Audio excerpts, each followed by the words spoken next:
राष्ट्रमाता, राजमाता, माता जिजाऊ, माता सावित्री आणि माता रमाईच्या चरणी मी स्वतः महिला शाहिरा सीमा पाटील नतमस्तक होते आणि त्यांना हा मानाचा मुजरा करते. सीमाताई पाटिल मैडम ये मराठा कम्युनिटी से और बहुजन ओबीसी कम्युनिटी से है, और वो भी ऐसी कम्युनिटी कि जो मंदिरों की पुजारी हुआ करते हैं. आप सोच रहे हो कि कितना बड़ा बदलाव है कि जिनके हाथों में मंदिर होते हैं, जो मंदिरों की पूजा करते हैं, भगवानों की पूजा करने वाला जो समाज होता है, उस समाज से मैडम बिलोंग करती है.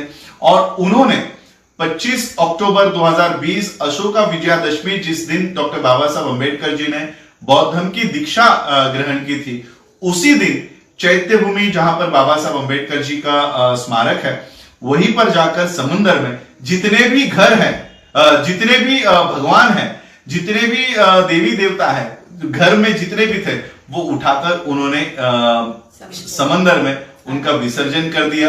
और उनका स्टेटमेंट जब मैं सुन रहा था, उनसे जब मैं बात कर रहा था, तो उनके बेटे हैं, मुलाचं नाव काय, अभिषेक नाम के उनके बेटे हैं. उन्होंने कहा कि काय म्हणतात ते तुम्हाला, मम्मी, आई बोलते, मम्मी कि इन भगवानों को इतना दूर ले जाकर डुबाने की क्या जरूरत है, यही कचरे के डिब्बे में डाल दो. तो देखो कितना बड़ा परिवर्तन है कि जिस समाज को भगवान थोप दिए गए थे कि इन्हीं की पूजा तुमको करनी है, इन्हीं के चरणों में तुमको रहना है, आज वो समाज बौद्ध धर्म की ओर आ रहा है. तो हम मैडम का, उनके परिवार का, और उन्होंने कहा है कि आने वाले, अभी तो लॉकडाउन चल रहा है, कई सारी समस्या हम लोगों के सामने है कि लोग इकट्ठा नहीं करने दे रहे. दीक्षा के भी कार्यक्रम में दीक्षा भूमि जाके आया, दीक्षा भूमि को सील करके रखा हुआ है, चैत्य भूमि को सील करके रखा हुआ है. तो कई सारे लोग बौद्ध धर्म की दीक्षा लेना चाह रहे हैं, लेकिन ये जो कोविड की समस्या है, उसकी अड़चन आ रही है. तो मैडम का ये निर्धार है कि वो अकेले बौद्ध धर्म में नहीं आ रही है, वो 4 से 5 हजार लोगों को, ओबीसी लोगों को बौद्ध धर्म में आ रही है. और आज मेरे साथ सत्य शोधक समाज के लोग भी यहाँ पर मीटिंग में बैठे हुए हैं. तो हम मैडम से जानना चाहते हैं कि मैडम, आज पूरा देश और देश के बाहर भी बैठे हुए जो अम्बेडकराइट्स है, बुद्धिस्ट है, वो जानना चाहते हैं कि आपकी क्या भूमिका है. प्लीज. नमो बुद्धाय, जय शिवराय, जय भीम, जय भारत.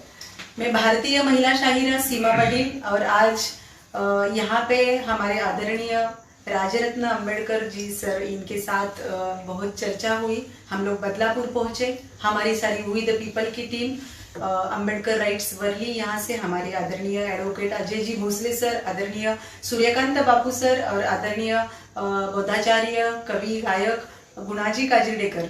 और आज बहुत ही प्राउड फील हो रहा है कि हमारा सपना था राजरत्न साहब से मिलने का. हम बहुत सारा उनका व्हाट्सएप या फेसबुक या मीडिया के माध्यम से उनको सुनते आए हैं. उनके जो विचार है वो बहुत हर एक मानव को इतनी प्रेरणादायी रहते हैं. और गए 7-8 साल से मैं ये जो भारत के इतिहास रचने वाले, एक इतिहास बनाने वाले जो महापुरुष है, तथागत भगवान गौतम बुद्ध, छत्रपति शिवाजी महाराज, महामानव परम पूज्य डॉक्टर बाबा साहेब अम्बेडकर, संत गाडगे महाराज, संत तुकडोजी महाराज, संत तुकाराम महाराज, छत्रपति शाहू महाराज, छत्रपति संभाजी महाराज, लोकशाही अण्णाभाऊ साठे, इनकी जीवन गाथा है हम लोग हमारी कला के माध्यम से पूरे भारत में प्रेजेंट करते हैं. तो हमें इतना अच्छा लगता है और बड़े सम्मान से हम लोग जब भी ये विचार मंच में ये हमारी कला प्रेजेंट करते हैं, तो एक इसके साथ में एक ऐसी शक्ति मिलती है, एक प्रेरणा मिलती है हर टाइम, हर प्रोग्राम में.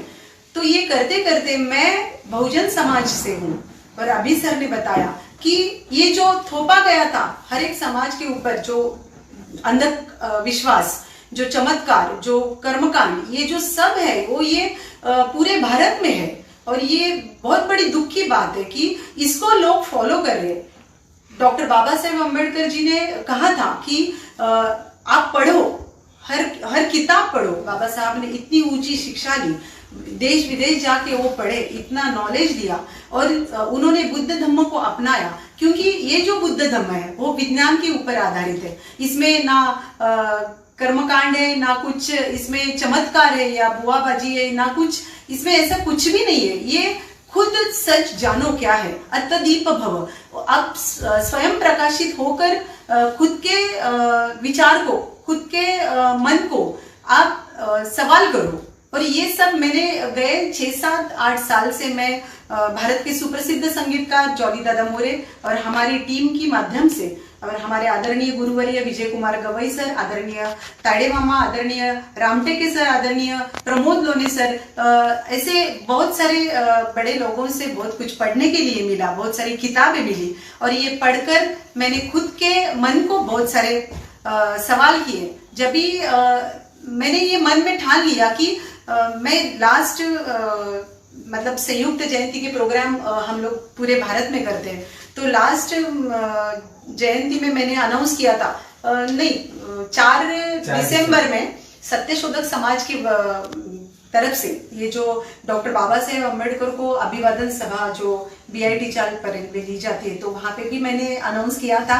डॉक्टर बाबा साहब अम्बेडकर, इन्होंने, बाबा साहब ने जो एक ऐसा नारा दिया था, घोषणा की थी एवला में, तो उन्होंने बताया था कि मैं हिंदू धर्म में जन्म लिया, लेकिन मैं हिंदू धर्म में मरना नहीं चाहता हूँ। तो ऐसा बाबा साहब ने बोला था। तो मैंने 4 दिसंबर में सर वहां पे मैंने भी अनाउंस किया BIT चाल परेल में। तो यहाँ से वही विचार मंच से मैंने बोल दिया कि मैं भी हिंदू धर्म में जन्म लिया है मैंने, अर्थात कोई भी मानव कुछ धर्म में, ये धर्म में जाना है जन्म लेके, वैसा कोई सोच के नहीं आता है। लेकिन वैसे मैंने बोला वहां पे कि मैं हिंदू धर्म में मैं जन्म लिया है, मैंने लिया है, तो लेकिन मेरा जो जीवन की समाप्ति है, जो मेरा मृत्यु है, वो तो मेरा बुद्ध धम्म में होना चाहिए। ये ऐसी मैंने मन में ठान ली। और ये 25 अक्टूबर में मेरा दीक्षा का जो समारोह था वो दीक्षा भूमि में सफल होने वाला था, लेकिन कोविड की वजह से नहीं हुआ पाया। तो हम लोग ने, मतलब मैंने ऐसा सोचा, दादा को, जॉली दादा को बताया कि उस दिन तो क्यों ना फिर ये देवी देवताओं को विसर्जित करें। अच्छा। सच बात ये है सर कि गए 1 साल से जो मंदिर है घर का, हाँ। उसको ऐसा ढक के रखा था। हाँ, मतलब पूजा वगैरह कुछ भी नहीं था। और मेरे साथ साथ मेरी मम्मी, मेरे छोटे बेटे हैं अभिषेक पाटिल, तो वो भी ऐसे जान चुके थे। ऐसा आज तो मीडिया हाथ में हर एक के सच या झूठ सबको पता चल रहा है कि क्या है। तो ऐसा मैंने पूरा ये सोच के, मेरे बेटे ने भी और मैंने तो ये तय किया। एक बार मेरी मम्मी भी बोली कि वो अभी वैसे ही ढक के रखा है, तो इससे अच्छा जाके वो विसर्जित कर दे। तो फिर हम लोग ने ठान ली। लेकिन मैं ऐसा उचित दिन देख रही थी कि कौन सा उचित दिन है, तो मैं उस दिन जाके वो समर्पित करूं। तो उस दिन से अच्छा कुछ दिन मुझे अच्छा नहीं लगा कि उस दिन सारे लोग शिवाजी पार्क में देवी को विसर्जन करने जा रहे थे, दशहरा था। और उस दिन हम लोग गए, हमारे सारे अम्बेडकर राइट्स वर्ली से सारे हमारे बांधव थे। और फिर मैंने वो वहां पे माहौल चल रहा था, आरतियां हो रही थी, सब लोग देवी को प्रार्थना कर रहे थे कि अगले साल से यही धूमधाम से आना। ये साल तो कुछ हुआ नहीं, मतलब ज्यादा पूजा पाठ हुआ नहीं, क्योंकि कोविड की वजह से गरबा नवरात्रि नहीं हुआ। वो अच्छा ही, सबका एक साल का त्योहार रहता है। देवी को बोल दिया कि अगले साल आना, तो वो लोग वैसा बोल रहे थे। ये बाजू में मैंने बोल दिया कि दादा थे मेरे साथ में, वो भी उन्होंने ही बोला। और मैंने भी ये मन में ठान लिया कि हे देवी देवताओं की आप अभी तक मैंने आपको मैंने भी मन से पूजा, मैंने भी व्रत की, लेकिन जब भी मुझे ये समझ में आया कि ये करके इसमें क्या मिल रहा है, इससे क्या हो रहा है, तो ये समझ में जब ही आया तो मैंने ये ठान लिया कि आज से मैं ये चमत्कार, ये अंधश्रद्धा, ये आत्मा, इसमें मैं विश्वास नहीं रखूंगी। और इसको मैंने मतलब ये जैसे देवी देवताओं को विसर्जित किया, तो इनको भी मैंने ये सारे कर्म कांडों को मैंने विसर्जित किया उस दिन। और मैंने ये ठान ली कि इसको मैंने आज कंधा दिया, इनको मार डाला मैंने, और इनको आज मैं कंधा देके यहाँ पे आई हूँ। तो ऐसे हर एक भारत की महिला करे, क्योंकि महिला के अंदर इतनी ताकत है, इतनी शक्ति है कि एक घर की एक महिला परिवर्तित हो जाए तो पूरा घर परिवर्तित होता है। तो अगर ये हर एक भारत की महिला के अंदर इतनी शक्ति है, और ये जो शक्ति दी है ये दी है क्रांति ज्योति सावित्रीबाई फुले और डॉक्टर बाबा साहेब अम्बेडकर ने। तो ये जो शक्ति मिले हर एक भारत की महिलाओं को, हर एक भारत की महिला ने अगर ऐसा ठान ली तो भारत का प्रगत, भारत का विकास होने में देर नहीं लगेगी। और फिर उस दिन मैंने ऐसा मन में ठान लिया और जैसा मैंने विसर्जित किया समुद्र को, तो मैंने भी एक प्रार्थना की, मन में प्रार्थना की, हे देवी देवताओं कि ये लोग छोड़ रहे हैं आपको कि अगले साल आने के लिए, मैंने छोड़ दिया कि मेरे जीवन में कभी वापस मत आना। तो ये सोच के उस दिन ऐसा मैंने विसर्जन किया है। जल्द ही बुद्ध धम्म की दीक्षा, वो भी बड़ी ही धूमधाम से पूरे जग में, पूरे विश्व में ये जाना चाहिए। तो वो जो दीक्षा लेनी है वो बाकी है, वो होगी दीक्षा भूमि नागपुर में ही, क्योंकि मेरा सपना है जहाँ पे डॉक्टर बाबा साहब जी ने जो धम्म दीक्षा ली थी 5 लाख लोगों को लेके, मैं कम से कम मेरे साथ 5000 तो जमा करूंगी, वो भी बहुजन समाज में। और अपना जो भी कुछ बाकी बचा कुचा जीवन है वो मैं पूरा ये बुद्ध धम्म का प्रचार प्रसार करने में वो लगाऊंगी। और इसके लिए आज यहाँ पे हम लोग राजरत्न सर के साथ है, हम लोग को सबको बहुत अच्छा लग रहा है। और मेरा तो मन में ऐसा भर आया है कि कब वो समारोह हो जाए और कब ये क्षण इतना अच्छा वाला आए, वो जल्दी आएगा। तो जो हमारे सत्यशोधक समाज से उल्लास राठौड़ सर जी है अध्यक्ष, तो उनका भी हमारे साथ बहुत बड़ा आशीर्वाद है, शुभेच्छा है। क्योंकि जो ओबीसी समाज से थे दिवंगत, वो जो अपने हनुमंत उपरे काका, उनका जो मिशन था वो उनका अधूरा रह गया। उनका उसके पहले ही उनकी मृत्यु हो गई, लेकिन उनका जो मिशन अधूरा है ये मैं भारतीय महिला शाहिरा मैं पूरा करूंगी। और मैं ओबीसी समाज में ज्यादा से ज्यादा ये जो बौद्ध धम्म है मैं ओबीसी समाज में बताऊंगी। और ये मेरा कार्य है, सपना है। आपकी शुभकामनाएं सर। आप इतने पूरे विश्व में, पूरे जगत में आप काम करते हैं, तो हम लोग भी आपसे जुड़े हुए हैं और आपके साथ हम काम करना चाहते हैं। और हमारे सब टीम को आप याद रखें, आप कोई भी भारत के बाहर भी जाए तो हम लोग को लेके जाए। सबको बहुत बड़ा धन्यवाद और नमो बुद्धाय, जय शिवराय, जय भीम, जय भारत। तो आज के अवसर पर मैं हनुमंत उपरे काका के चरणों में भी नमन अदा करना चाहूंगा, क्योंकि उन्होंने जो पौधा लगाया था अब उसको फल आना शुरू हुआ है। ओबीसी समाज सही मायने में बुद्ध धम्म की ओर आ रहा है। संदीप उपरे जी वो भी मेरे कांटेक्ट में रहते हैं, कभी ना कभी कोई प्रोग्राम हो तो फोन करते हैं। उल्लास राठौड़ जी भी कांटेक्ट में रहते हैं, 6 दिसंबर को हमको मिलते हैं हमेशा चैत्य भूमि पे। तो इन लोगों को, सत्यशोधक समाज, इस ऑर्गेनाइजेशन को भी मैं नमन करता हूं कि आज उन्होंने जो ओबीसी समाज में जो बौद्ध धर्म का प्रचार और प्रसार करने का काम किया है, तो आज मैडम के स्वरूप में हमें वो फल दिख रहे हैं। और ये मैं गवाही देता हूं कि जो भगवान हमको घर से बाहर निकलने नहीं देते थे, आज वो बौद्ध धर्म आपको विश्व में लेके जाएगा। और आने वाली वर्ल्ड फेलोशिप ऑफ बुद्धिस्ट के कॉन्फ्रेंस में सत्यशोधक समाज से आपको भी मैं वहां पर लेकर जाऊंगा, क्योंकि मुझे 5 लोग लेकर जाने की अथॉरिटी होती है। और मैं यही देखूंगा कि मेरे साथ अलग अलग समाज से जो बौद्ध धर्म में आए हैं उन लोगों का रिप्रेजेंटेशन भी वर्ल्ड फेलोशिप ऑफ बुद्धिस्ट के कॉन्फ्रेंस में हो, और ये सारी कम्युनिटी, ये ग्लोबल कम्युनिटी हो। आज आधा विश्व बुद्ध को मानता है, तो यहाँ के लोग भी विश्व में जाए, ऐसे मैं कामना करता हूं। और मैडम का जल्दी ही जैसे ये कोविड के रूल्स थोड़े स्थगित होते हैं या हमें कुछ ऑर्गेनाइज करने के लिए आज 50 ही लोगों को, हम लोगों को परमिशन मिल रही है। जैसे ये बंधन हटता है तो हम आने वाले समय में बड़ी कन्वर्जन का प्रोग्राम लेकर बौद्ध धर्म में सभी लोग जो आना चाहते हैं उनका हम लोग धर्मांतरण का कार्यक्रम आयोजित करेंगे। आज आप लोगों ने मुझे सुना, उसके लिए आभार। और जॉली जी का और मैडम जी का वी द पीपल ये एक ग्रुप काम करता है जो बाबा साहब के विचारों को प्रचार प्रसार करना, शिवाजी महाराज के, माँ जिजाऊ के, सबके जितने भी महापुरुष है, सावित्री माई के, इनके विचारों को लोगों तक पहुंचाने का काम करता है। तो इस ग्रुप को भी हम लोगों को कई माध्यम से पावरफुल करना है और यही ऑर्गेनाइजेशन हम लोगों को मजबूत करनी है। गांव गांव में मैडम का, जॉली जी का, हम लोगों को वहां पर इनके विचारों को रखने के लिए, सादर करने के लिए वो प्लेटफॉर्म भी हम लोगों को तैयार करके देना है। अगला अगर 25 दिसंबर को सारा अगर ठीक होता है, माहौल ठीक होता है, तो हम या तो नागपुर दीक्षा भूमि से या मुंबई में या पुणे में, जहां पर बाबा साहब ने 25 दिसंबर को बुद्ध की मूर्ति का स्थापना की थी, तो वहां से हम ये कार्यक्रम करेंगे और वी द पीपल इसके माध्यम से इसका एक कार्यक्रम लोगों तक लेकर आएंगे कि बताएंगे कि मैडम ने खुद कहा कि वो सावित्री माई का रोल करती है, माँ जिजाऊ का रोल करती है, माता रमाई का रोल करती है। तो लिटरली मैं देखना चाहूंगा कि ये महापुरुषों को, महानायिकाओं का रोल हमारे जो लोग कलाकार कर रहे हैं। आज ये कलाकार को कोई जाति नहीं होती, कोई धर्म नहीं होता, और ये लोग आज बुद्ध की ओर, उनकी शिक्षाओं की ओर मुड़ रहे हैं। ये भारत के लिए एक बहुत बड़ी क्रांति है। आज आप लोगों ने मुझे सुना, उसके लिए सभी लोगों का आभार, धन्यवाद। जय भीम, जय शिवराय, जय बुद्ध।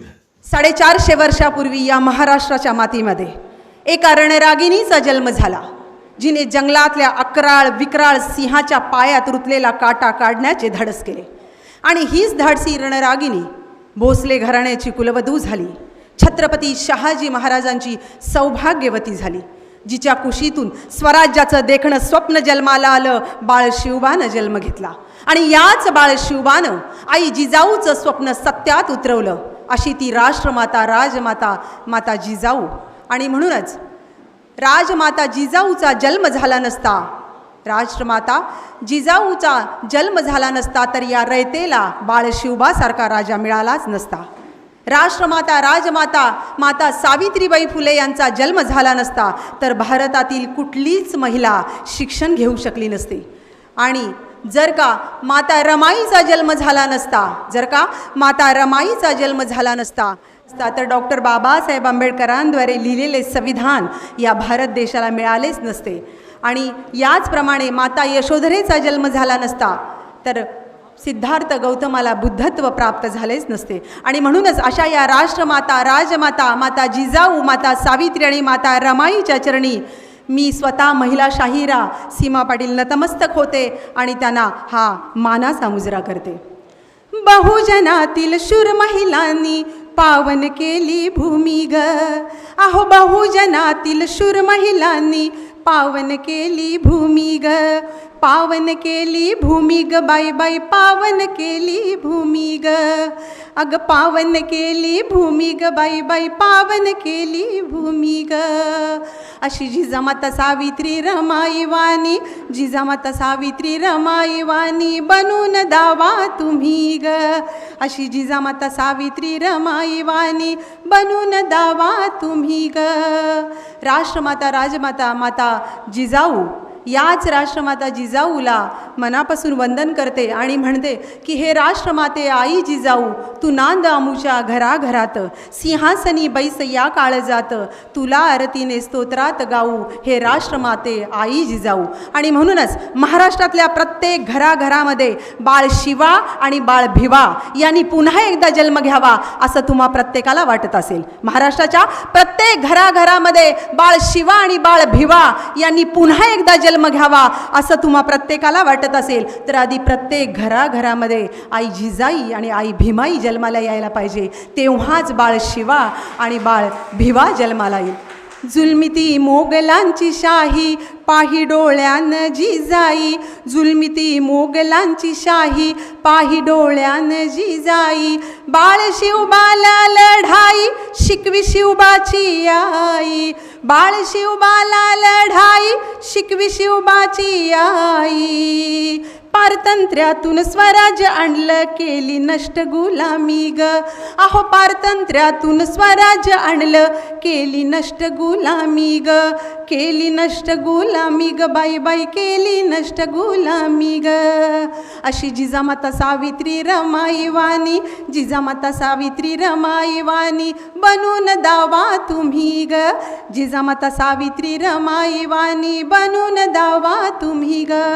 राष्ट्रमाता, राजमाता, माता सावित्रीबाई ज्योतिबा फुले, आसवांचे अंगार केले, पंखानी आभाळ पेरले, जीर्ण रूढींचे पहाड फोडून विद्रोहाचे सुरुंग पेरले, अशी ती माता राष्ट्रमाता सावित्री ज्योतिबा फुले होय। आणि म्हणूनच आज म्हणावंसं वाटतंय की जर का राष्ट्रमाता सावित्रीचा जन्म झाला नसता तर भारतातील प्रत्येक स्त्री कुठल्याही जाती धर्माची असो शिकू शकली नसती. आणि आज म्हणूनच तुम्हाला माता सावित्री 2 शब्द सांगायला आले. नीट लक्ष देऊन ऐका की होय, मी सावित्री ज्योतिबा फुले बोलते. माझ्या माये माऊलींनो, लेकी बाळींनो, तुम्ही शिकलात, सवरलात, पण नको तेवढ्या शहाण्या झालात. विकृत स्त्री मुक्तीच्या तुम्ही प्रत्येकजणी कहाण्या झालात. माझा वारसा सांगून तुम्ही स्वार्थासाठी राबता, माझा वारसा सांगून तुम्ही स्वार्थासाठी राबता आणि गर्भातल्या सावित्रीचा गळा तुम्ही गर्भातच दाबता. बाईपणाचं दुःख काय असतं हे तुमच्यापेक्षा जास्त मी भोगले. आणि हो, स्त्री शिक्षणासाठी शेण, दगड, चिखल, गोटे अनेक घाव झेललेत. त्याचीच परतफेड म्हणून मी आज हे असले घाव झेलते. होय, मी सावित्री ज्योतिबा फुले बोलते. ज्योतिबाच्या त्या युद्धात दिली सावित्रीने साथ, ज्योतिबाच्या त्या युद्धात दिली सावित्रीने साथ. तिने महिलांच्या विश्वात ज्योत लाविली अंधारात, तिने महिलांच्या विश्वात ज्योत लाविली अंधारात. बायांना शिकवून मनुवाद्याची जिरवली ती खुमखुमी ग, जिरवली ती खुमखुमी ग, बाई बाई जिरवली ती खुमखुमी ग. अशी जिजामाता सावित्री रमाई वाणी बनून दावा तुम्ही ग.